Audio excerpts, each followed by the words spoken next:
Hey everybody, this is herculespetix, founder, curator, docent, and gift shop employee of the herculespetix Academy of Comic Book Studies. Today we're going to continue our look at Daredevil with number 219 through 221 and number 226. Once again, I'm skipping some issues that I just didn't like very much. I reread these yesterday, and some of these issues that I had for 30 years, I'm like, I don't need this in the Academy's library. They're not very good. I never want to read this comic again. But they all do have great David Mazzucchelli art, so it was kind of a hard decision. But really, I got enough of it here, and I didn't comment about this last time, but if you've noticed, they changed the logo of Daredevil. I think it was about 5 issues ago from here. We looked at the first one, but I forgot to comment. And it's so annoying. Daredevil had the best logo ever. You know, that swooping Daredevil logo. And this is so lackluster.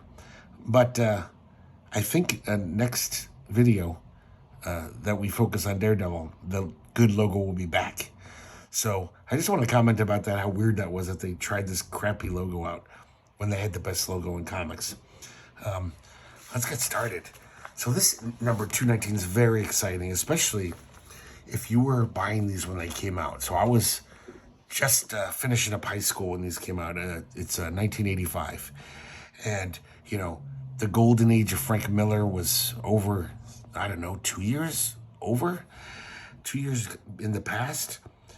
And Frank Miller came back for this issue after going to D.C., doing all of his fancy pants stuff. And then he wrote this issue. He doesn't draw it, but to be honest, I mean, I love Frank Miller's art, but his writing is way more, that's a strong suit. That's what made those issues so amazing. It wasn't just the art, because there's a lot of great comics with great art out there at the time, but they didn't have that kind of storytelling impact. So Frank Miller does do the cover, as you can probably tell. You can see his difference in style after, Ronin, after he did Ronin. Pretty striking cover. Very different than most superhero comics at the time. So this is called Badlands. Frank Miller writing, and John Buscema on pencils, and Jerry Talaok on inks. And I gotta say, I'm not a big John Buscema fan. Or is it Buscema? Who cares? I've always said John Buscema. This is one of my favorite John Buscema pieces I've probably ever seen. Jerry Talaok really inks him well. And this is a very strange issue of Daredevil. In fact, you don't see Daredevil at all. So we start off in this little town called Broken Cross. Frank Miller describes it as a bleary-eyed, cotton-mouthed hangover of a town. It's curled up like a wind-off, a shut-down exit of the New Jersey Turnpike in the shadow of an oil black refinery that coughs oil black smoke into the bourbon New Jersey sky. So Frank Miller is really leaning into that hard-boiled Raymond Chandler-esque narration. So it says, he walked. In New Jersey, he walked with an easy confidence Broken Cross hadn't seen since. So he's just some stranger coming to town. Kind of looks like the Wild One, Marlon Brando. So he comes into this restaurant. In this restaurant, we see this crazy, like, punk rocker looking dude named Beaver. And he's pulling a gun. And he's saying, fork it over, give me the money. And it's weird how the owner, Papa, is just acting so kind of nonchalant about it. He's just kind of like, yeah, sure, Beaver. Okay. And he's still, like, telling his waitress, Katie, he's just like, hey, you got those next orders up? As if it's all business as usual, because it is. So the stranger comes in. The Beaver pulls his gun on him, and he's totally playing it cool. Just drinking his coffee.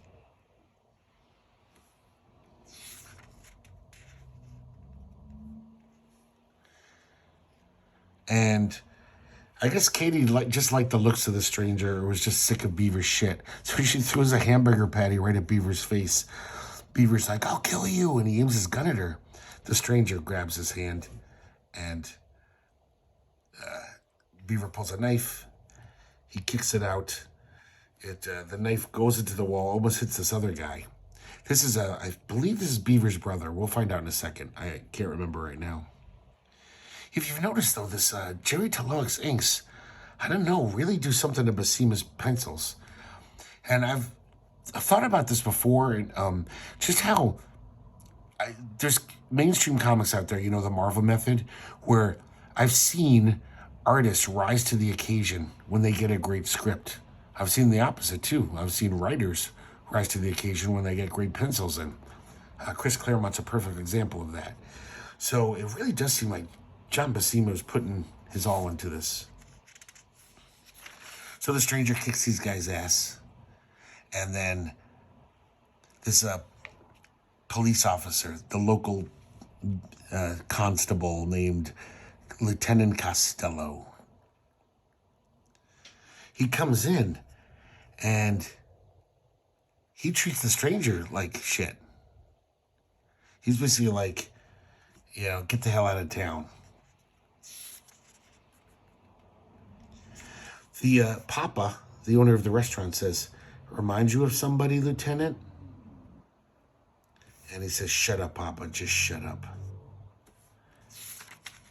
Now, I keep calling this guy the stranger, even though you obviously know who he is, but I'm going to keep calling him the stranger, because in this issue, that's all he is. So he's walking around the town, and Katie gets off her shift and gives him a ride. She says, "Yeah, that was some scene you kicked up back there. I haven't seen Beaver put down like that since, well, not for some time anyway." So everyone's pussyfooting around this certain subject, some character, some person who used to live in this town. And he says, you got to be careful around Beaver. His mother is Ma Stillwell. She runs this town. She always fixes things, so it's not like they'll ever put him in jail. And she tells him about how Beaver does this every week. And then Ma Stillwell makes him give the money back the next day. So every week he robs the store, and then he sheepishly comes the next day and returns the money.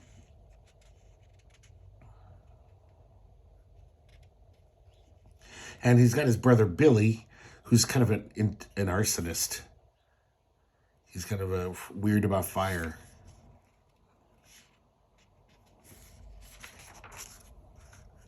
So now we see Ma Stillwell. She's a regular Ma Barker. She's just this kind of brutish woman. And it's interesting how she's kind of like Christian. She's all like talking about sinning. "Oh, you sin, Beaver. Why must you keep sinning?" Even though she's just this evil woman.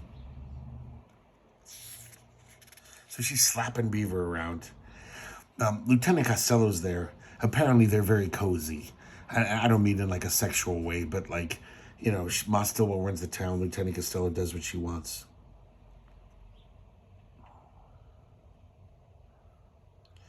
He basically says something like, "We don't want him poking around, do we?" So another allusion to, this big secret. So the stranger finds out there's a place where, a motel. The woman who runs it is just a complete drunk. And she says the same thing as Katie, the waitress. She says, "You remind me of somebody special."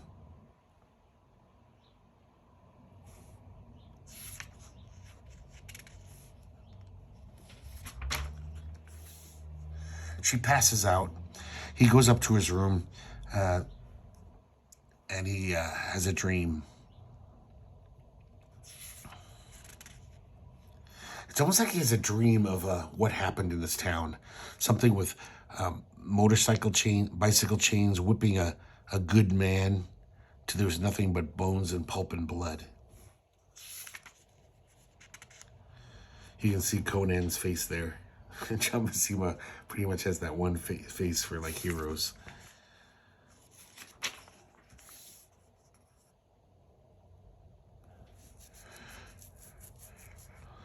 So the next day in the saloon, and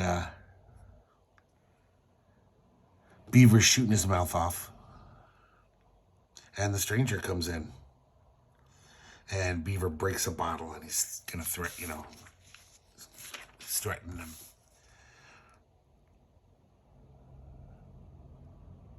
Once again, the stranger just takes him out.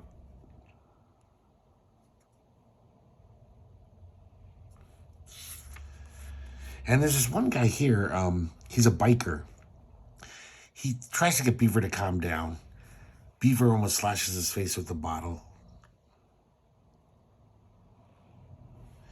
And I guess he was the brother of this guy they keep talking about. This one good man in the town. And so Beaver talks smack about the brother. The biker, as he's known, punches Beaver in the face. Starts a big brawl. Man, this just looks like 60s Kirby. Look at that face. Even 50s Kirby. And the stranger joins in, of course. And then Lieutenant Costello shows up again. And now he's really just like, he does not like the stranger.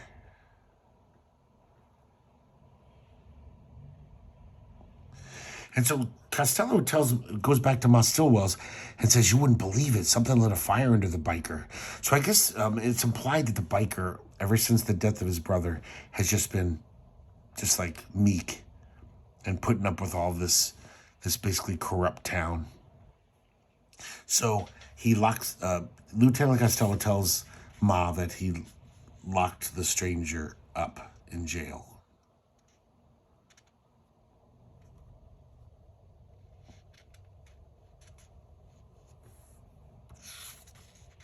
Ma Stillwell says that stranger needs tending to, him and the biker. And also, while you're at it, that tramp who owns the hotel, the drunken tramp, Cozy. So now in jail, we see the biker in jail with the stranger.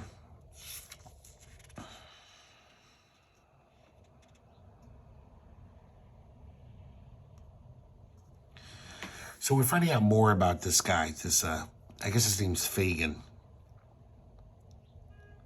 And it seems like Fagin was beaten to death with bicycle chains. Apparently he was a tough cop, but he was a good man. And he was the one guy who tried to bring actual justice to this town.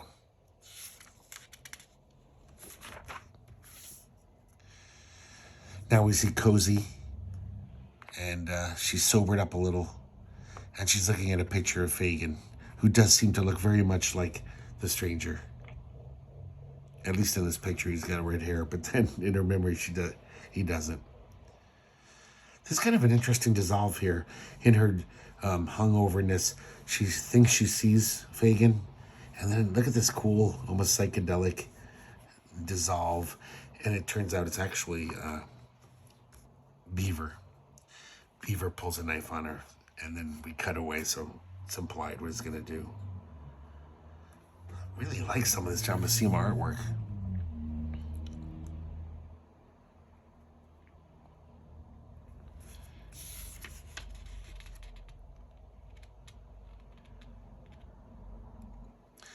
So the biker tells the stranger more about Ma Stillwell.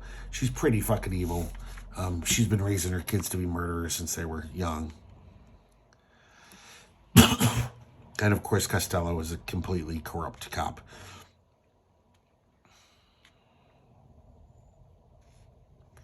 All of these captions and dialogue, just some really tight, taut, hard-boiled, stuff going on. This is kind of Frank Miller in his prime.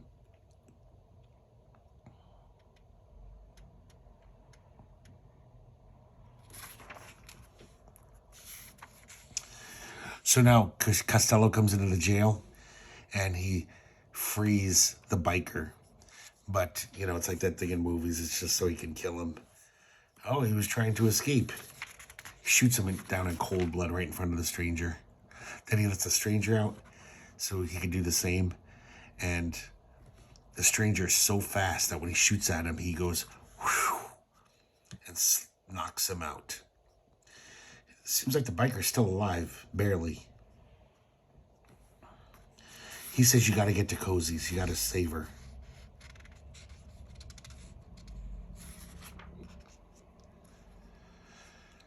Costello wakes up, knocks the biker with his truncheon, and gets in his cop car. And then we see the biker's still alive, and he gets on his motorcycle. The stranger gets to Cozy's place. She's already dead. Somebody throws a incendiary in. The house is lit, and Ma still was outside with her 2 boys.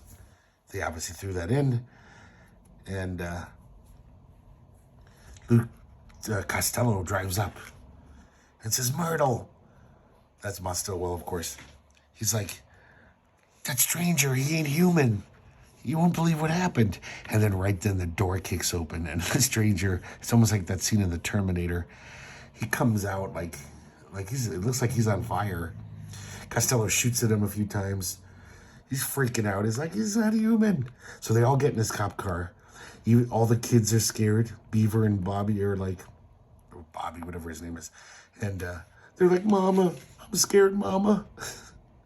And the cop is freaking out. And then right then from the other direction, with his last dying breath, the biker on his motorcycle crashes right into the front of the car. Pretty explosive. And then, so it looks like all the bad elements in town have been taken care of. If you ever find yourself lost in the Badlands of New Jersey, driving blind down some forgotten back road during the nasty winter months when the snow is thick and dirty, should you somehow take a wrong turn and see the sign of Papa's Olympian Palace winking at you like a woman who's too old to flirt, drive on to Paramus. It isn't far. Sorry, I just love some of this hard-boiled dialogue or captions. It says if you ever do stay, ask Josie. Josie, go to Josie's for a good cup of coffee. She'll fill you in on what's going on. She'll tell you about old crimes and old hates, about 2 men who stood tall and smiled warmly and brought something close to justice to the darkest corner of New Jersey. If you stay long enough, she'll probably start talking about ghosts. So don't. And we see the stranger walking off into the sunset like some cowboy hero. God, it's such an interesting issue. Not one sign of Daredevil. I mean, obviously that's Matt Murdock. But I kept calling him the stranger just in the spirit of the story. This could have just been a random standalone comic, that had nothing to do with any series or anything. Just a really great tale. Seems like a great little movie from like the 80s, like Cannon Films would have done, Actually, Cannon would have not done something this well written. So there you go. I got a little too into detail on that one just because I liked it so much. Next we have number 220. And we'll start off with a beautiful Mazzucchelli cover. And this story is just called Fog. Story by Denny O'Neil, art by David Mazzucchelli. And it's a special thanks to Frank Miller. So I don't know if that means he gave some input on the plot. So now we see Heather Glenn, Matt's ex. She's on the phone. She's saying she seems drunk. There's a spilled martini glass. And she's saying, "Matt, you've got to come over. Matt, listen to me. I'll die." She wakes up Matt at 3 a.m. It's interesting in these issues, the next few issues, you can really see Mazzucchelli leaning into the Gene Colan influence. There's many panels in here that are just like, oh man, that could totally be Gene Colan. Actually, it's not. It's not as good in that style. David Mazzucchelli is great in another style. But I definitely see a lot of Gene Colan in these pages. So Heather Glenn convinces him to come over. Matt puts on his Daredevil outfit. I love this. In this issue, there's this omnipresent fog. I love this effect that David Mazzucchelli does. I don't know if it's letting his pen splatter or something. I don't know how they do it, but it looks really good.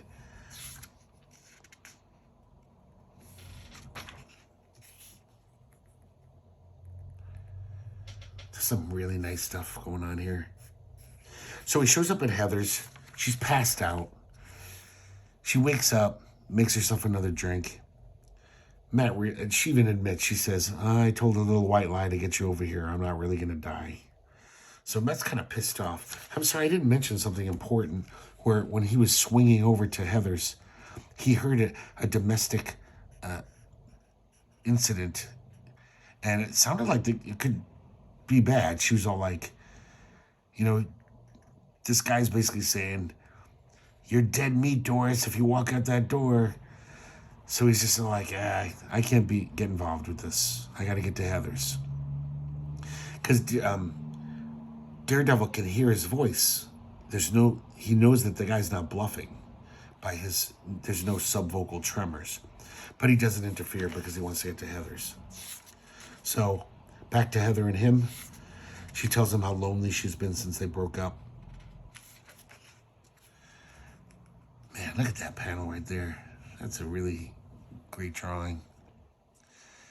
And Daredevil kind of callously just says, oh, well, that's a problem you'll have to solve for yourself. Being lonely, And he just jumps out the window. He notices that there's some guy smoking an interesting brand of tobacco on the street, just hanging out. But then he hears gunshots before he can think about it more. Love this panel of him balancing on the telephone wires. So he goes back to that apartment, Mandy and Doris's apartment. She's dead. He did kill her. He dives out the window. He sees Manny in the street, and he was trying to make a run for it. And in the fog, he can't really see him. So he's freaking out, just shooting in all directions. Love this little sequence of quick panels. Daredevil, of course, conks him out. Heather calls him again, and he's pissed off. He says, because of you, a woman died. She says, I'll die too. And he rips the phone out of the wall. He's had enough. He's like, I gotta go to the office. Apparently, Heather's been calling like 18 times. Finally, though, she ended up asking for Foggy, and then Foggy calls. And Foggy says, Matt, I don't know how to say this, but I'm at Heather's. You gotta come. Something terrible happened. And he walks into her bedroom, and she hung herself. Seems kind of weird that Foggy would just say, don't go in there. She's dead, trust me. But then again, I guess he has no eyes. So, but it's just as shocking to Matt, because Matt has senses, so he can smell the death. So, of course, he walks out into the street, into the fog, and he's just full of guilt. He's like, if only I came when she called. Nobody should die like that. It's my fault we broke up. I treated her badly.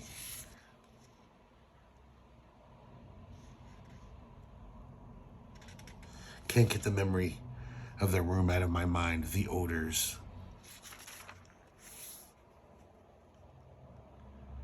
Some of these panels are kind of weird to me. A lot of these up nostril shots. But then Matt thinks about it. He says, wait, there was an odor that shouldn't be there. It was that tobacco I smelled on the street from that shady character. He finds cigarettes. Heather never smoked. And he's like, oh, maybe she was murdered then. So he goes to her wall safe that the cops couldn't find, and it's empty. So this is so strange here. This is how bad Denny O'Neil, how unthoughtful he can be as a writer sometimes. So Daredevil thinks to himself, I'm beginning to think I've been feeling guilty for nothing. Heather didn't commit suicide. She was murdered. Had to be. Which is just, I don't think anyone would actually think that consciously. Like, ooh, that's a load off my mind. It's like his ex is still dead. And he's still really sad she's dead, but he's just so relieved that she was murdered instead of suicide, so he doesn't have to feel guilty. I just thought that was very out of character, not just out of character for Daredevil, out of character for a normal human being. So Daredevil goes to Foggy Nelson as Matt Murdock, and he asks about some of the, what might have been in Heather Glenn's safe. And I guess there was some important patents there from her father, her industrialist father, who we saw in about 25 issues ago, killed himself. He said, was anyone trying to get those patents, buy them? And it's a guy named Silvio Giulio from Venice. So he gets his name. Once again, he goes to Josie's, and there's Turk and Grotto. And once again, Daredevil intimidates Turk. He gets attacked, but he easily swats it off. So Turk tells them where this is the offices of that Silvio guy. He gets through the security cameras, the security sensors, and he's outside the room of these guys. And they're basically, toasting each other, saying, our American venture has been a success.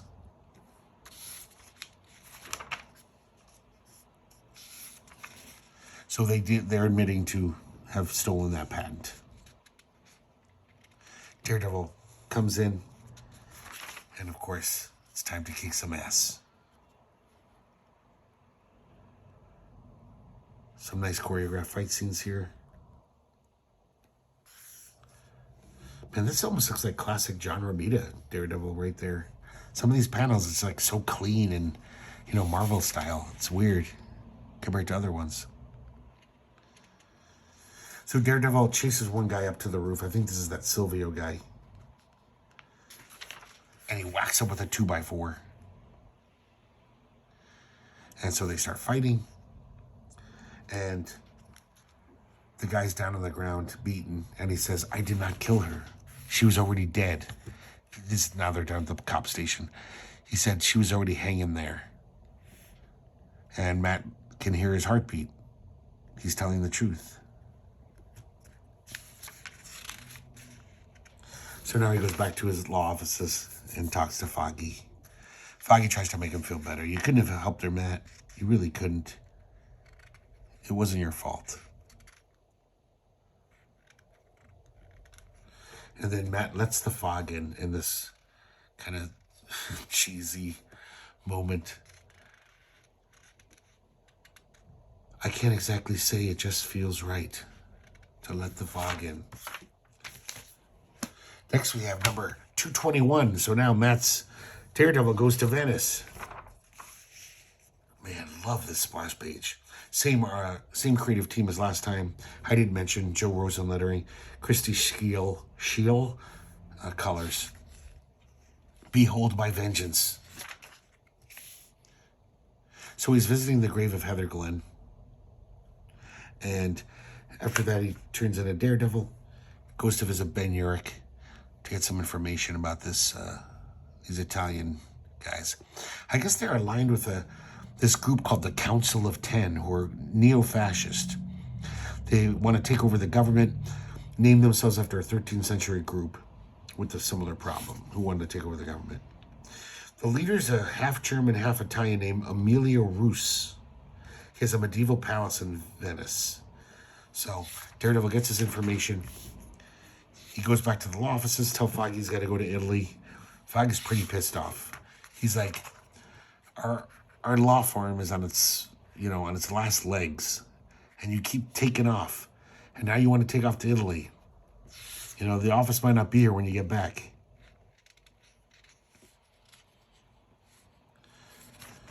But Matt's got to do it. He's got to do what he's got to do. He goes to Venice.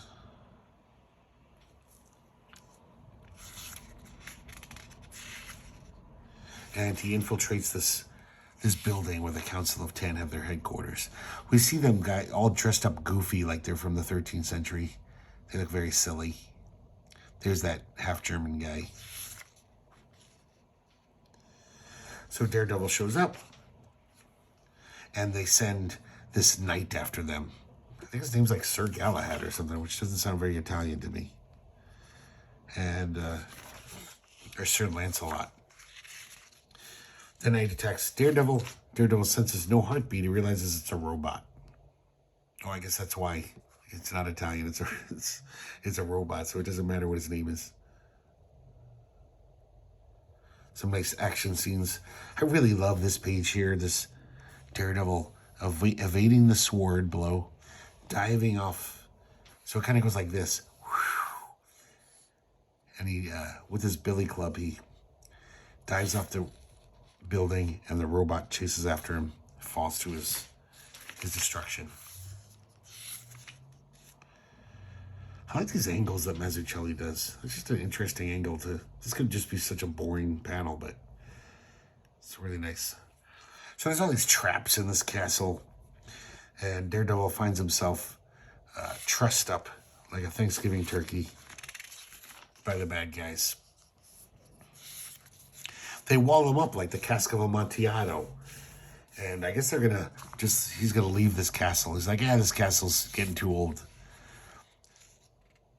And he says, you won't have time to starve to death. The rats will get you first. So we see Daredevil all trussed up. He escapes from his ropes. And he finds his way out of this room. I guess it's an old castle, so there's loose mortar and stuff. Chris Cajero is pretty good at doing this, like actually noticing if it's dark or light.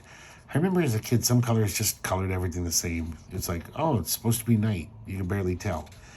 But this is like nice moody lighting, or coloring, I should say.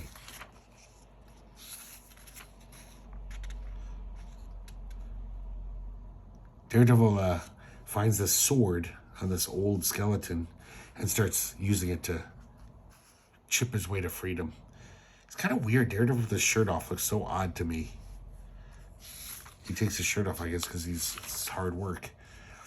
It lets in the waters from Venice, from the river, the canals. He swims to his freedom and confronts the bad guys in a pretty fun action scene.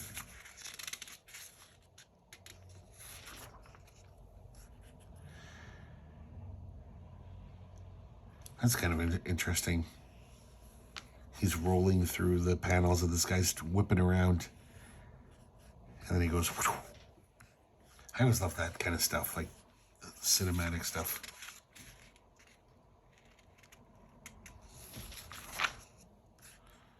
Here's another one of those like great angles.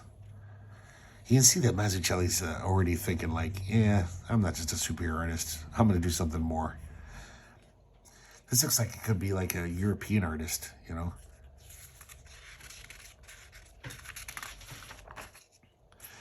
So he defeats the bad guy, goes back to America, and visits Heather Glenn's grave again.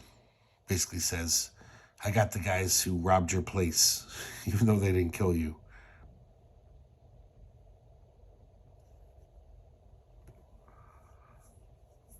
And he's talking to Heather. So I'm not going to... After this, there was two issues, I believe, I kicked out of the Academy. Maybe 4, actually. 2 I kicked out years ago. But the 2 I read yesterday, just to show the level of writing. Like, literally, an issue after that, there's a scene where Daredevil says, oh, man, ever since I got back from Italy, I've been in such a tizzy. I haven't visited Heather Glenn's grave. I really should go. It's like, just last issue, you visited her grave right after coming back from Italy. So just like, this is not Denny O'Neil's finest hour, I gotta say. So this is 226, covered by Mazzucchelli once again, and we see the return of the Gladiator here with a much goofier outfit than he normally has. This is actually a traditional, actual Roman outfit.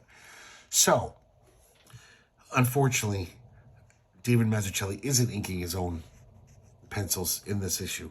It's some guy named Dennis Janke. I remember him from the 80s. He was all over the Marvel, kind of a hack, just inking here and there. But the story is now by Denny O'Neil and Frank Miller. So guys, this is the penultimate issue right before Born Again starts. So Frank Miller's easing himself back in. And you can tell the difference. This is actually a better written comic than it's been in quite a while, except for that Frank Miller issue. So this one's called Warriors. We see the Gladiator, Melvin Potter. He's at this jewelry heist. But according to his the narration, he's been coerced into this. He doesn't want to do this.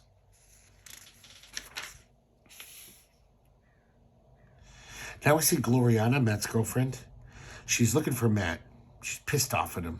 She's tired of being treated like a doormat, jerked around. So she goes to the law offices. Now, I didn't mention this, guys, in the previous few issues. They did indeed lose their law offices. Nelson was right. Foggy Nelson was right. And so he's cleaning out the offices. Matt's AWOL once again. And Gloriana says, would you mind, like, coming out to dinner with me so we could talk about this? This is just really driving me crazy. Meanwhile, over the radio, they hear about Melvin Potter. And Foggy's really bummed. He's just like, oh, man, I thought he was reformed. This is going to break Matt's heart. Because Matt worked really hard on helping Melvin get reformed. So now we see Matt sitting on a water tower. Because that looks like Charles Vess. That doesn't look like David Mazzucchelli there. And it's interesting, his inner monologue in the narration here, he's very out of character, but it's Frank Miller. It's almost understandable. All the shit that's been happening to him. So basically, in his inner monologue, he's very playing the victim. Like, you know, Foggy is has a very just complaint with Matt. Matt really has been not coming into the office and not doing his work. But in his mind, he's like, Foggy couldn't even pick up just a little slack and keep the law firm going. And Heather killed herself. Just another thing I have to deal with. So he sounds like he's being a selfish little kind of, oh, I'm the poor victim here. Which is kind of interesting. Because I'm sure everyone has bad days where they feel like this. Even the coolest person in the world. So it's amazing that a superhero, you know, like even superheroes probably feel like this. I guess Spider-Man made a career out of it. He has a memory of Stick, his training with Stick.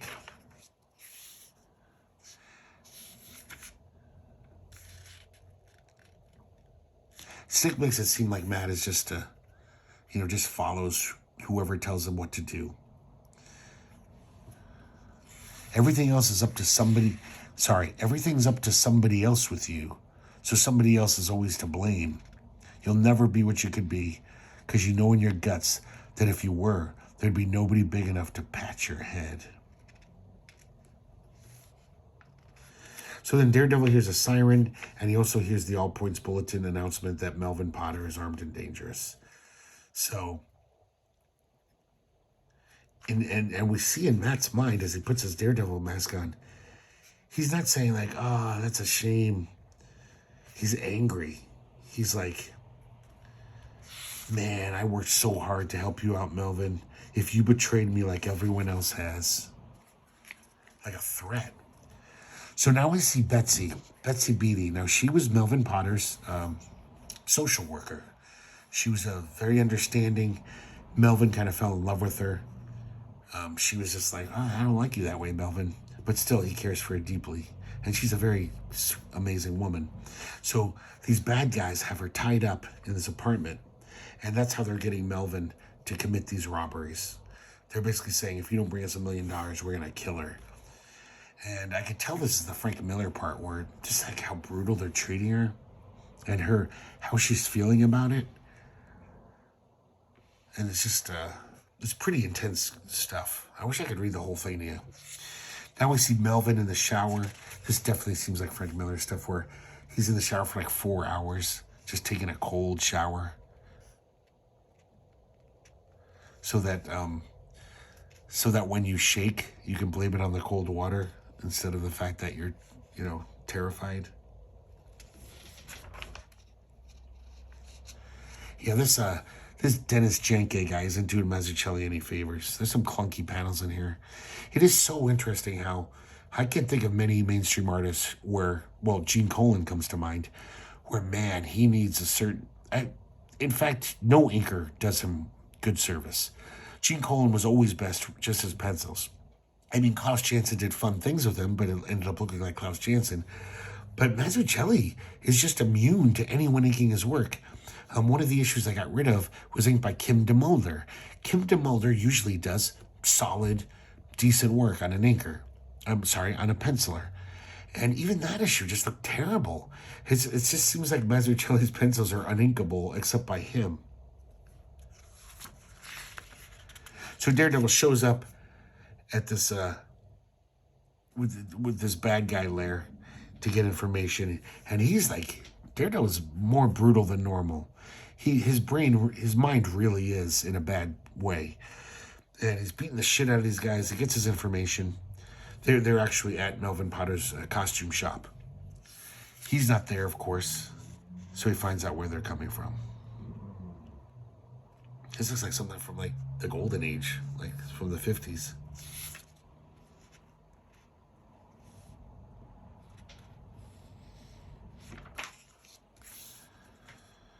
So now we see Foggy talking to Gloriana, and it does seem like they're getting along very well.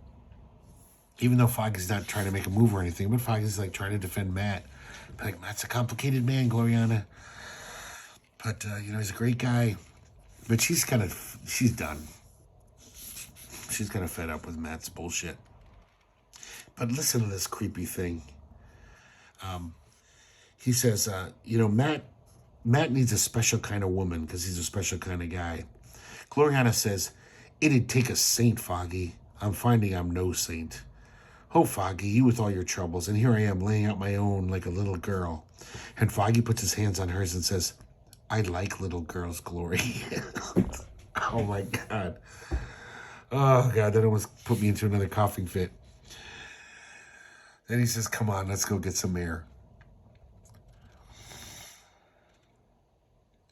So now Matt returns to his law offices he realizes, they're going to, I got to get my stuff out of my desk. Kicks open the door. It's already been locked. And in his mind, he's just so bitter. He's just like landlords. They think they own the city. He's really in a bad way, mentally. He even says, I never liked this job, helping criminals get off the hook. It was a lousy job, Dad, and I did it for you. I wanted to play like the other kids, but you never let me. He takes his name thing, whatever you call that thing, and oh shit, the stupid ad for Captain Crunch. I thought it was the comic. I was like, what? And so he throws it, he breaks the window. So he's actually committing vandalism here. So we can see he's full on in victim mode here. Now we see Foggy and Gloriana again. And they're walking in the night. And definitely seems like there's some little stuff going on here by the way they're talking. So Matt returns to his apartment. He gets a phone call from Melvin. He says, Mr. Murdoch, Melvin Potter, I need help. Melvin's kind of not all there in the brains department.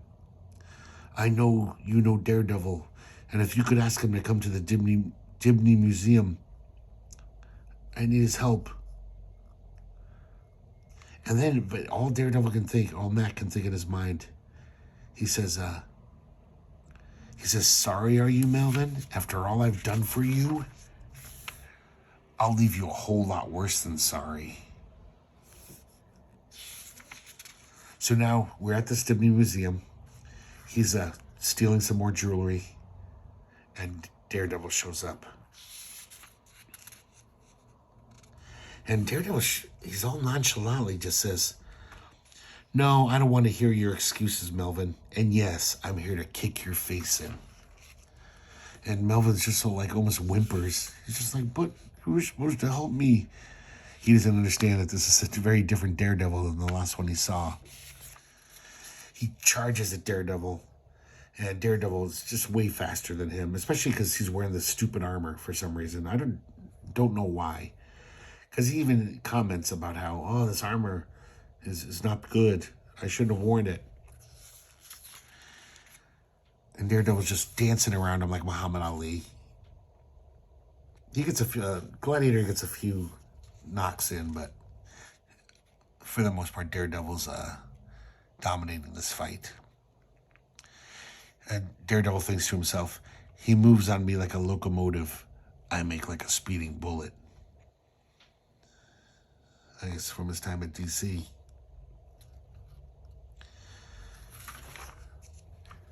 He keeps commenting about how Melvin is breathing like an asthmatic. So Melvin's out of shape because he hasn't been a criminal. He's just been a guy who owns a costume shop. Which makes it even more, like, kind of cruel. Like, Daredevil's almost extending the fight because he wants to punish Melvin.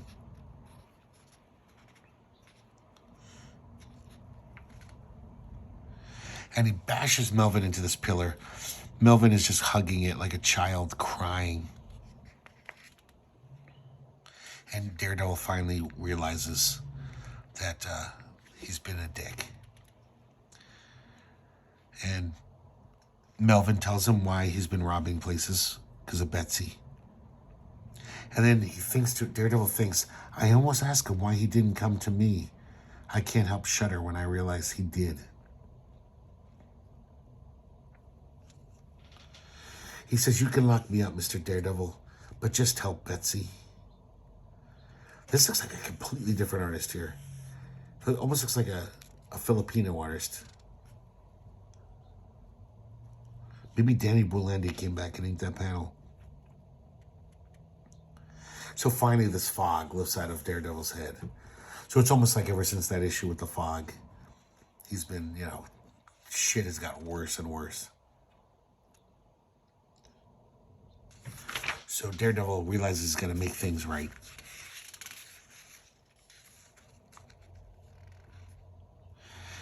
When he finds where the bad guys are hanging out, holding Betsy, he calls up Melvin and says, hey, Melvin, you want a piece of this? So they both attack. And Melvin is just furious.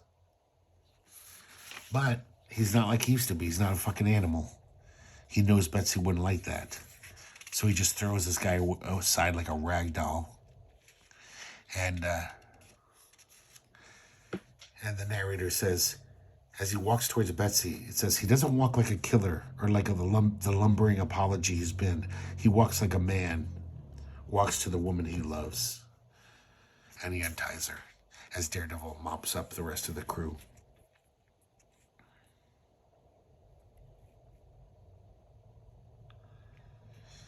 And Melvin and Betsy walk off. God, this Dennis Janke guy's really making Mazzucchelli look weird. And by weird, I mean not nearly as good as he is.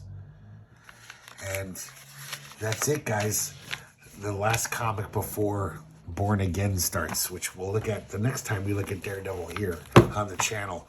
Hope you guys like looking at this kind of ragtag motley crew of various comics. Some great stuff. I mean, this issue alone, guys, you got it. This is an issue to own this is a keeper. Just Frank Miller at his prime, his writing prime. Just really good stuff. And these other ones not so great, but, kind of interesting. Heather Glynn's suicide, all that stuff. But seeing Frank Miller come back, even though he only co-writes the issue, it's such an amazing improvement. Like, Frank Miller really had the mojo going on back then. He could write circles around almost every other mainstream comic writer. And the funny thing is he was known as an artist. And it's great. So next time, the logo will be back. But more importantly, we're going to look at at least the first part of Born Again by Frank Miller and David Mazzucchelli, considered a classic of superhero storytelling to this day. It's still being reprinted every year or so in trade paperback form. So thanks, guys, for watching, and I hope to see you next time here at the herculespetix Academy of Comic Book Studies.